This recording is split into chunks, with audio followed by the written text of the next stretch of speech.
Hello everybody and welcome back to Dominion 5. We are about the God of Friwald in late winter in the year 4 of the Ascension Wars. This is turn 59 and Merry Christmas. It won't be Christmas when you see this, but it was Christmas here yesterday. And I've been very busy, so we are far behind in turns, but we will catch up. So let's just jump into it. There's a lot of good stuff this episode. We have Frodo the Third has successfully empowered himself in blood. However, in the process, Frodo the Third seems to have attracted the attention of something from the void. This means that he got horror marked. So we'll stay on the screen because I don't want to spoil too much, but he is now empowered in blood and horror marked. Very cool. Folke has cast Black Servant, then we have Hill Giant, Twiceborn. No, nothing from the horror specs there. Horror specs, nothing, and no magic sites there. Lots of summoning, Twiceborn, more of that. A proclamation for Matinium has a new prophet. Yep, the AI is prophetizing stuff. We get some blood slaves, no magic sites at all this turn, unfortunately. Then a lot of battles. Let's jump into it. As usual, we will go in, and here we have a Tinium rating. We do have a little bit of province defense here, but the problem with them is that global spell, so killing any unit is really hard, and that's the only thing that really matters, and we don't kill anything. For Lothras, we are attacking. We have a Buried Initiate and a Consort against nothing, so they will probably win that without any problems. Yep. Portis is being attacked inside Portis. Outside Portis, my bad. And they only have a little bit of province defense, it seems. This is the army of us, I think. Probably the biggest army he has at this point. The Mage Corps here in the center. This is what I will have to deal with later. So it's important to know what we're up against. Some alliance are annoying too. But is it summer now? It's late winter, so no. He's using the Summer Lines off season, which of course you can, but they are just not as good. Grand Gate, we are attacking to relieve the siege, and here we come with all of our raiding parties from nearby. We have barbarians, we have our giants, and on the other side we have the defenders or the siegers. Let's see. Any items that we want? Skull Staff there, Earth Boots there. He does have some nice items. And we have a lot of horse archers as well. I think that's mercenaries too. We have 2 sets of mercenaries then. So once again, I've done a no-no here, or a dum-dum. These ice elementals are being summoned at the back of the line. I'm gonna turn down the sound a little bit because I can hardly hear myself talking over the music. I don't know how loud it is for you. It should be more quiet for you guys. So I'm hoping it'll all end up well in that sense. The archers, I don't think they'll land a lot of blows, but they will be here helping. Now the ice elementals at the back. They are ice elementals because it's cold. Snow indicates that. And I thought it would be water elementals, of course, but it's not. So having them summoned here, I mean, they're really good, but they do have chill, and none of our guys really have cold resistance, except the Buried Initiates, but that's not enough. And really what's happening here, you can tell right away. They'll just hang around here at the back line, and they will give fatigue to my units, just like the fire elementals have done earlier. Now okay, so the Sylphs are in the mix already. They don't do a whole lot of damage. It's armor negating, so whatever they do that will get in there, and it's lightning, so it can stun. But these devils are not push-arounds, pushovers. And in fact, these Sylphs will slowly be taken care of here. Which is not something I expected. I actually thought that the Sylphs would dominate this fight, but they did not. The devils are flying somewhere, and these demon knights are really something. Really something. Can they be eaten by this guy? Yes, they can eat size 3 or smaller, so they can eat demon knights. Unless there's something about not eating mounted units or something like that. But it doesn't specify that here. Okay. The devils are landing up front, but they will be cut down, I think. Because there's enough support up here. You see, some of my guys are being frozen. These two. So that's because of numbness from Theoderic. But okay, so this is a blood slave. It doesn't really matter. Here's two barbarians that have been frozen. It's just not good. Whereas we could have ended up not having people frozen. We now have frozen people in the line. Now this guy has ethereal. That's nice. It's going to help him a little against these guys. They don't have any magic attacks, which is really nice when they're going to be fighting angels later on. But even so here, it's fine. That's a flame eruption right there. Three fire is enough to cast that spell, apparently. He deals a lot of damage, kills a little bit of his own stuff. They have a lot of skeleton spam as well. So the hordes of skeletons are meeting. Are they running away? Yes, the hill giants, they rout. Unfortunately, they aren't even that scared, but these guys have fear. Right. So they don't like that at all. And now in we come. It's hard to tell. I guess there's a button for this. See? Yes. Color. C for color. So you can tell which skeletons are on which sides. They have priests too that are spamming banishments. And so we have a trickle in, which is not as good. And the problem is, while they only have skeletons in mass, the demon knights being mixed in here is really good for them. They are just really, really tough. Really, really tough. We still have trickle in. We have our archers firing in, which is not... They aren't that good at all against skellies, because they are pierce resistant. They aren't hitting the mages, which is unfortunate. And these guys have protection 22. So they are not going to be pushovers either. We have a Tortilla, the bird initiate, coming in here. Who has a really good weapon, but, you know, poor attack skills. He got hit and he's running. So, and we are dealing some damage to them sometimes. I don't know if that we've killed one yet. Now the archers, the horse archers are coming up here, but they aren't really going to be able to damage the demon knight either. And yeah, at this point we're sort of lacking anything in the front line that can deal with the demon knights. The ice elementals, maybe. They aren't good in swarms, or against swarms. They trample, which is nice. And they have high protection. No, they don't. Oh, I thought they did. See. That's a lot of kills from them. We have another bird initiate moving up. No, he's running away. And in the back line, some of our mages are starting to run. And all in all, this battle is not going as well as I thought. I really thought we would have this one in the back, no problem.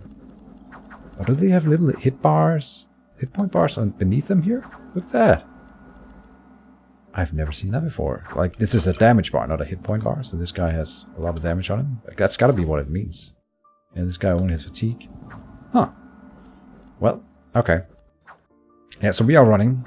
I don't think we've lost any mages so far, which is good. Do we have any remaining here? We have... Yeah, we do. We have our bird consorts in here. We have a fellow of the penultimate secret that we don't want to lose. And they are now being chased by demon knights. Which, again, I don't think they even lost one here. Run away! Oh, these two mages, they get away. Very nice. Oh, there's one up here, though. And a priest. Uh-oh. Yeah. That ain't good. And they did. Okay. In the Green Gate, we lose 2 buried consorts. 1 high priest, 1 Khan, 1 windmaster. So the mercenaries are gone. 115 units in total. A lot of them being the mercenaries, of course. That makes up more than half of it. But still, this was a really, really crushing defeat. We killed 1 Composers of the Scripture. That's 1 mage, at least. And then we killed 1 Demon Knight. We killed the Destroyers of Flame, and we killed the Devils. So we did take a toll on this army as a whole. Everything, I think, runs away successfully. Yeah, successfully. Just looking at this successfully, that's the only thing that really matters. Yeah, every leader at least gets away. Yeah, but this was a defeat, and I really thought we would win here, but apparently that was not to be the case. 125 kills on these high reapers of the scripture. That's gotta be from doing banishments and skelly spam. But still, I really thought we would win there, but they pushed us away. And now our undefended province of the God Coast have been conquered by the enemy. That was here. We left with our sieger or raider, battle in High Mill. This is Shenton moving up. Oh no, clearing off our... we had our one hammer here. And he's moving out of High Mill with everything. His mage force here, High Mill. That is a total of 19 mages, of which one of them is a Wraith Lord. Let's see, in the hole. We are attacking, I think. Yeah, just checking to see if he put up province defense, and indeed he did. Nice work. The hole, so that's in the hole. Kola and Mergor. Against the AI, we are fighting, and we have a bunch of different units here from Atinium. Summons, they have so many gems, I guess, left over from that time where they've been staling. So they have a lot of gems that they are just spending on summons and all kinds of things. And we have our one Wraith Lord raiding. This is an Anupai, the Wraith Lord, who is not yet a famous hero. Let's see if he can beat these guys. They don't really have magic weapons, but we don't have any regenerative abilities on this guy, so it's all about whether or not we can last long enough. We're killing stuff. This guy may get away, but is taking a lot of age. It's not gonna matter for him, I think. And they have long dead archers, which are moving into melee for some reason. Okay, we're killing some good stuff. Some summons. Oh, and this guy might kill us with the acid splash. Oh, but he disappears because the mage left. Okay, there was a magic unit. So we killed a bunch of summons, which this was a really good pick-me-up for us here. One Yeti get away? No? Who gets away other than the mages then? These two and one more. Oh, one Wyvern gets away. Okay. No problem. The Holy See. We are raiding or attacking with a Wraith Lord. This is the one that was sieging Rosbud. Now it's going to move into the water. Just reclaim that. From he actually put up a lot of province defense in here. That's interesting. The Holy See. Yeah, it's all province defense. So we clear that. In Umbra, we are being attacked. And this is our province defense in here. And he sent in one mage to just sit on top of this fort. In the Velvet Ocean, we are being attacked. I think this is us being attacked. Yes. Oh, but this is where we have our now underwater anti-raiding force. So we'll see how that goes. We have 2 level 3 priests and came back Weiser, the white mage. That's it for spells. And he does the usual thing, but he's attacking. Oh, and he has a great sword of sharpness here. Right. So the standard units, they will go in and they will die. And he's regenerating off of the... what's it called? The aura thing, which we cannot yet do with our Wraith Lords, and I haven't prioritized it. But I would have liked to have that for our guys. So, okay, here we landing some of our syllables of death. They're prioritizing that over over the banishment spell, which I guess it's fine. He's crippled, so he's moving really slow towards them, but otherwise he's almost closing in on them here. Yeah, they're just outside the range of his little aura thing. So he almost closed with the priests, but then finally the skeletons arrive from the back. And now he gets getting pushed around by an earth elemental as well. He's really damaged from the spells. And now that he's being tied up by skellies, he's not going to be able to do a lot here. We might want to change these so they don't advance and cast spells that early, because they were moving ahead of the skeletons, which is not the intention.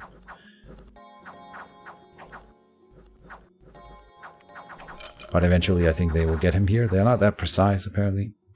Okay, we got him. We didn't convert him, unfortunately, but we killed a Wraith Lord at least in the Velvet Ocean. He was attacking us. Very good. We only lost one Amber Clan guard from our actual units. Velvet Ocean in Lex. We are being attacked by Atinium's armies, and we have a little bit of province defense that will be run over, trampled by fish. In Welruth,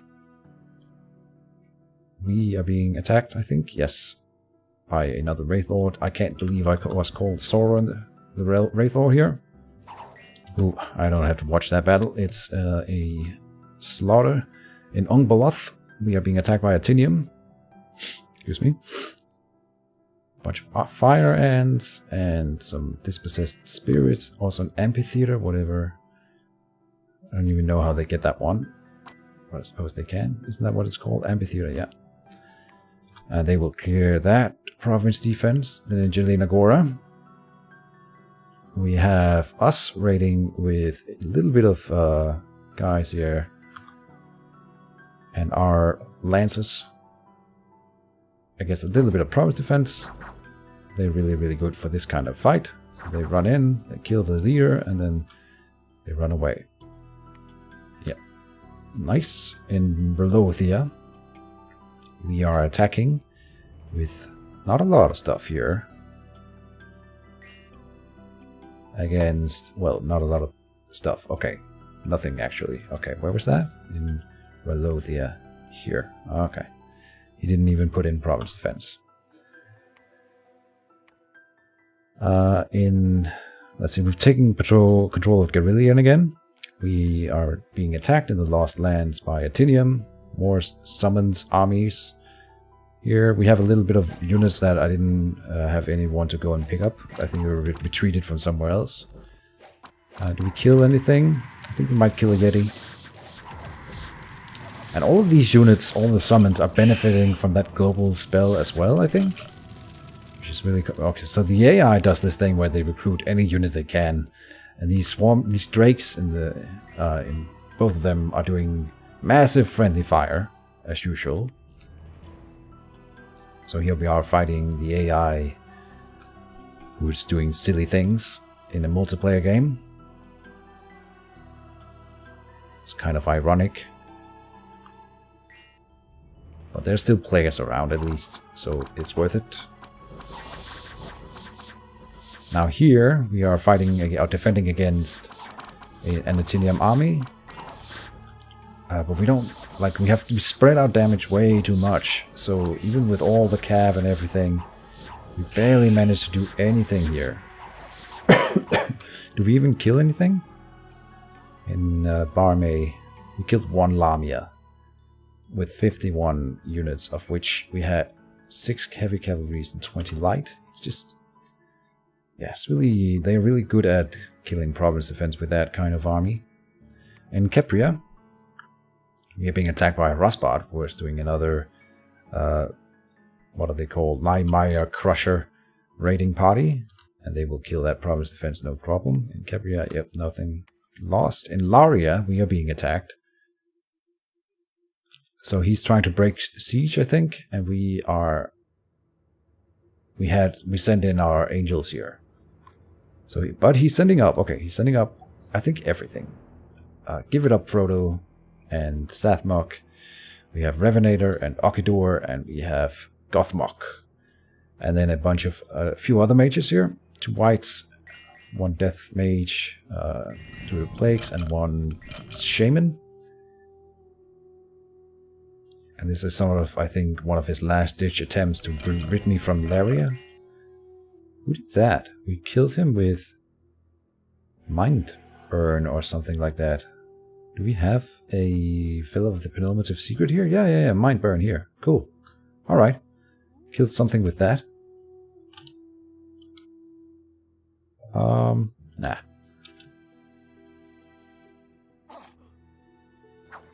In comes our angels. They one-shot the Wraith Lord at the back. Someone hit Samwise here, but took some damage back. That was one of these guys. And these, especially one of them, I think, have equipment, actual equipment. That might have been the one in the back, though. None of these have equipment. And 21 damage on him here, so he's down to 5 already. That was hardcore. He's almost dead.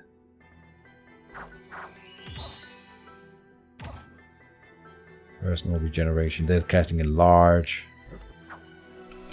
And their own stuff. The angels are clearing out the enemies, though. One angel wouldn't have been enough here, I think. One angel would have gotten killed. But in the end, we end up clearing them without too much problem. He actually hit us again and then took some turn fire? No, okay, no. Or did he hit him hard enough that he spent a potion? No, not either. Okay. Yeah. With 4 angels in there, they need a lot more than that little set of units, so we clear everything and we didn't lose anything. We did risk an angel, which is something to consider. We've taken control of the province of Annika. What's that? Here, Annika. Okay. He didn't put up province defense in Sulfuria. We are attacking. I think the units are there because I didn't know where else to move them. And we have a Wraith Lord with them. I actually thought I wouldn't be able to clear this province, I think.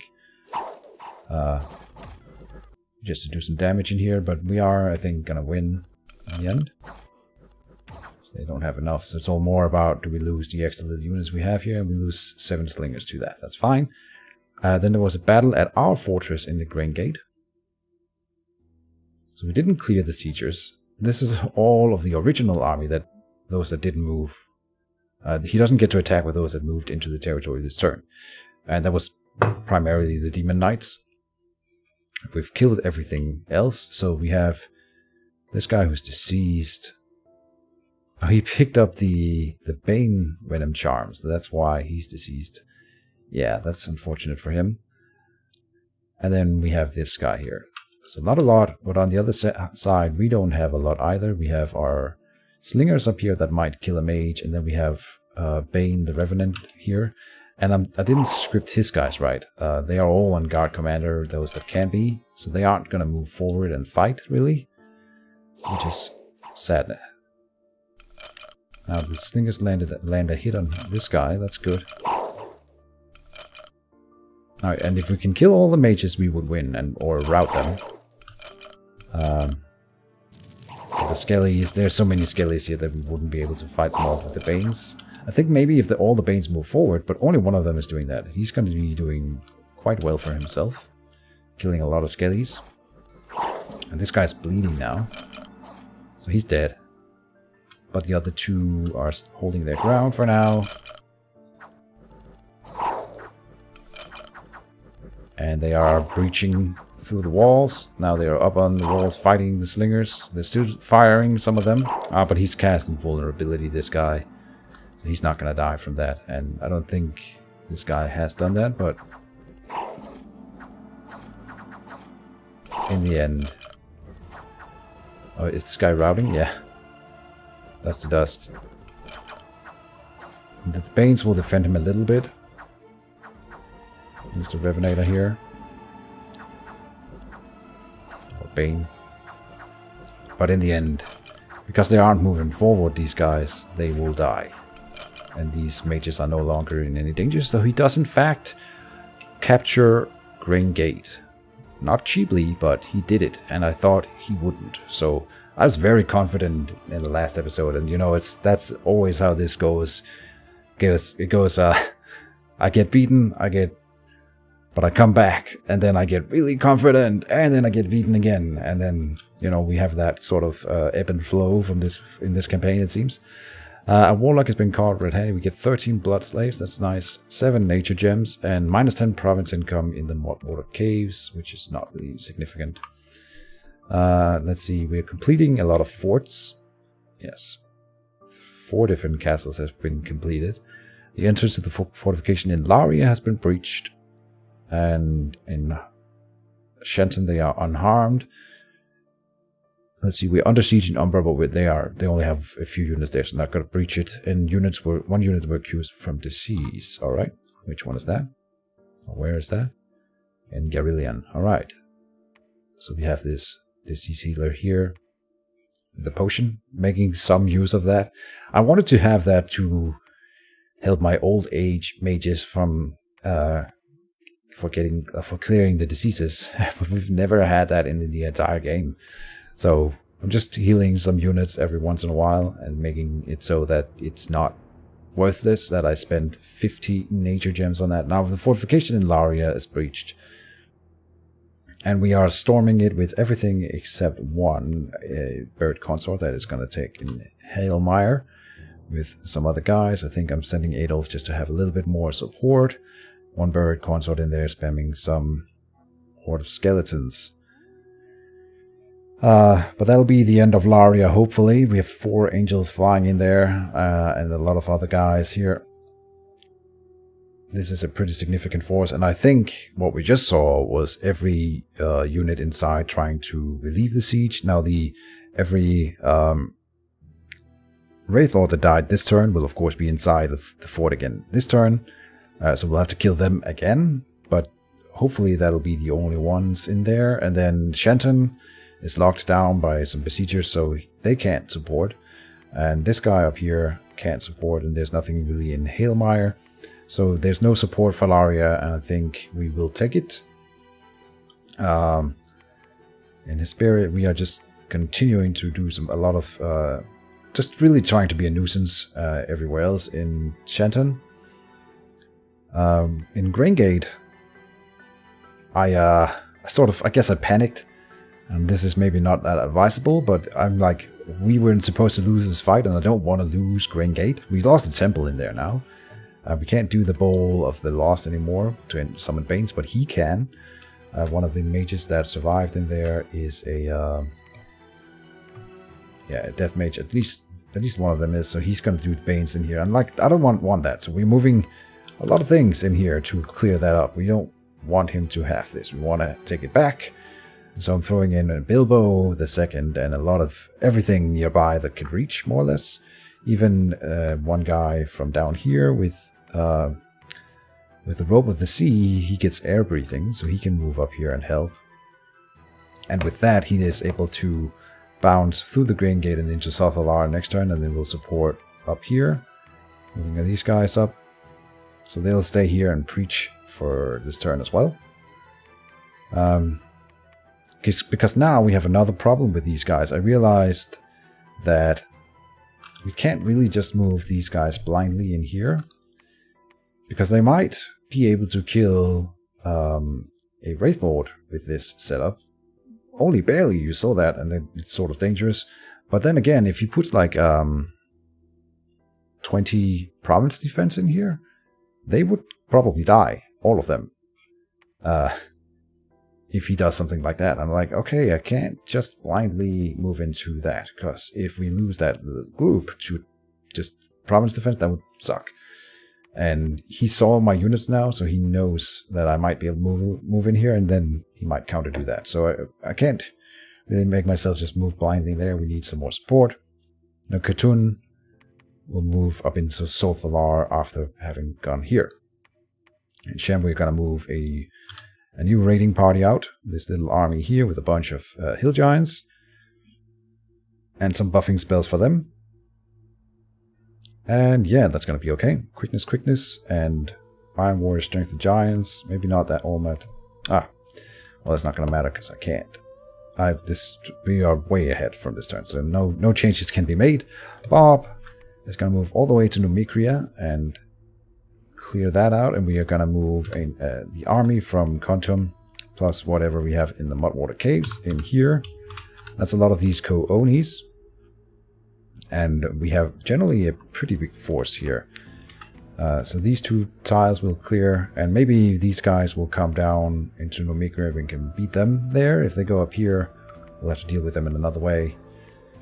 Taking both Fagin back. Really moving a lot of things in here. We have this little formation where everything is in here.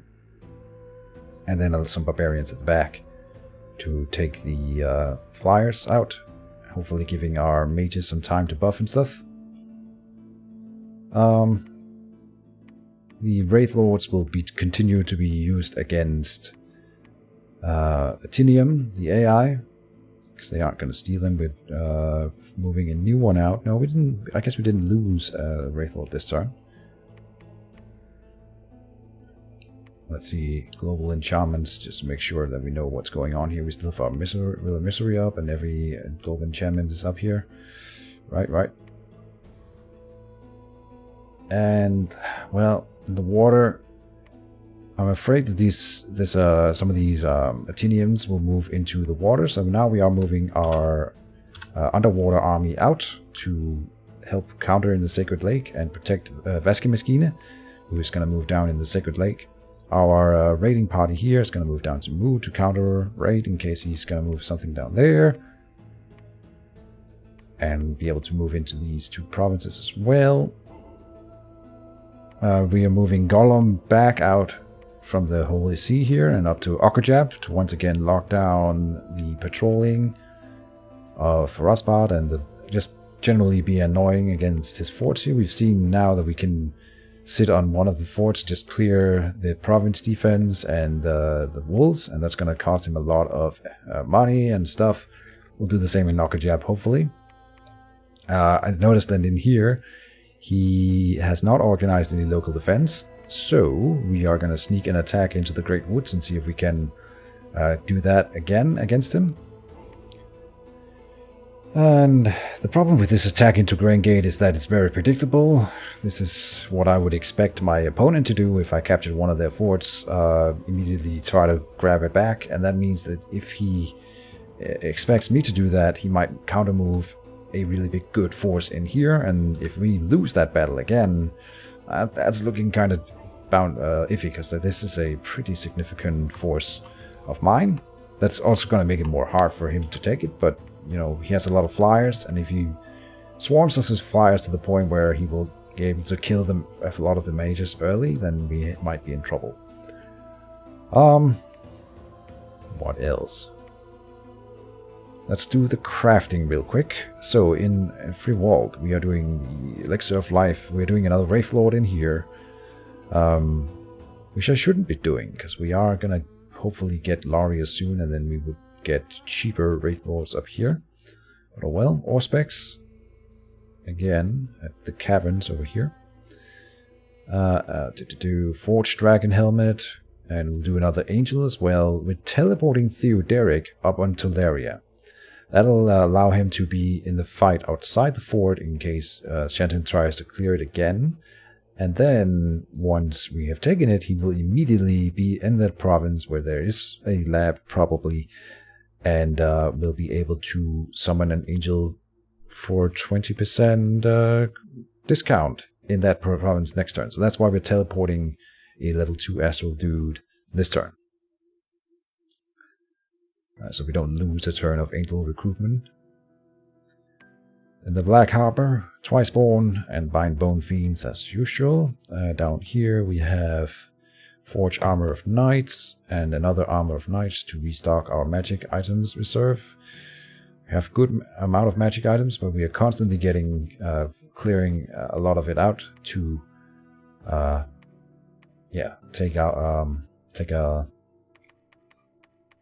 to kit out our new angels and stuff. We're attacking hill giants here. We are doing horsepecs in here. We are doing right. So Frodo the Third, having arrived now and having been empowered now, I'm giving him the Armor of Souls, one of them, or the only one we have, I think. No, we have two of them, because I built one last turn, right. So Bloody Pete built another armor for Frodo. So he's blood 2 then, and then he can cast Blood Feast, which will hopefully, it says it will clear him for all or almost all of his afflictions. I'm hoping we'll get rid of both of them, and that'll be good. We're doing a Wine Shield in here, and we're doing Contact Hill Giant and Horospex at Akasta, which is somewhere here. We are doing a Ring of Warning again. We're building a fortress here now. The Architect Let's see. In the water, we're forging a water lens. In Shem, we are forging a girdle of might. Cast contact hill giant. And we're building a castle in here as well. Still making a lot of money. And anything here? No. We've kitted out Herman with a lot of good stuff, so he can be more effective and support the army. This is a little bit iffy. I put an elixir of life on this buried initiate, and I don't think that that's worth it. But that's gonna make it so that if he does die, he will at least... Oh, the astral serpent. Excuse me. Trapped inside this snake-shaped jade amulet is the spirit of a very venomous serpent. Whenever the wearer of the amulet strikes someone, the spirit will emerge and strike simultaneously, ignoring armor. Oh. The serpent will also grant the partial resistant poison. So it's an entirely separate attack that is armor negating and does this death poison thing. I did not realize that. I just thought it added poison to his main weapons. But instead it's its own thing at length 2, so an extra attack. That's really, really good. Nice. So this thing is a lot better than I thought it was. And we can craft these. So, very cool. Anyway. He's moving out with the army here. So we have a thug in there. Arnold's searching. Anything else I want to show off? It's a little bit difficult when I did this turn weeks ago. I don't remember all the things. We're bidding for the bowman again, but we aren't going to be able to afford this celestial apostates thing. Because I didn't have enough gold for that. Let's check these score graphs, because I've started doing that every turn, so we really can see how the wars are affecting us. We're still losing provinces. We are building forts, but lost one this turn, so we went down in forts, which is not what we want. We went down in income, just only a smidgen, so that's nice at least. Gem income went up, that's good. Research is continually rising. Dominion is rising. Army size took a hit again, because we lost that battle probably. And ascension points is the same, right? Yeah, I guess that's sort of the turn. Let me see if there's anything that I'm looking to talk about. Send messages. No messages are being sent, and we didn't receive any diplomacy either. And this is turn 59. Thrones of Ascension. Cataclysm being still 5 years away. Hopefully claiming Lauria next turn. That'll be a good progress in the war against Shenton. Then we'll take the capital, and this time we will hold these 2 provinces, and we'll start using Lauria for our own nefarious purposes. Yeah. I guess that's kind of the turn, guys. I didn't show off all the scripts, I suppose. But it's not really anything new. So I guess I'll cover that in this episode here. This script here is inefficient, and it will be changed in one of the coming episodes. What we should do here is this, because there's something that I didn't know about Summon Earth Power. If we look at Summon Earth Power, Earth will lend its endurance to the mage. All Earth spell will be less demanding to cast. Earth magic bonus +1. And the mage will constantly be invigorated by the Earth's power. So you gain, I think it's Reinvigoration 4. Reinvigoration 4. So that's massive, huge, especially when you're doing Skelly Spam. So you cast this. So even though they aren't Earth spells, you have Reinvigoration, meaning you recover faster from casting spells. It means you can cast them more and faster. So every Buried Consort should start every battle with Summon Earth Power, except in the weird scenarios that we'll have some of, but basically this should be the script always. And I find that out in one of the next episodes. I don't know which one, but then we'll change it around. That is from a comment on my first episode video, or maybe even the Nation overview, the Pretender creation, that I didn't catch the first time around, and that was a big mistake, because that was one of the better comments with a full analysis of all the things, all my units, that I would have liked to know. A lot of the things I know now, but I would have liked to know all those things at the first start of the series, and I didn't. But I could have if I just read that one comment. So we did that now, and now I will be implementing that strategy. Anything else? No, I think that's it for this episode. We'll keep it a short one.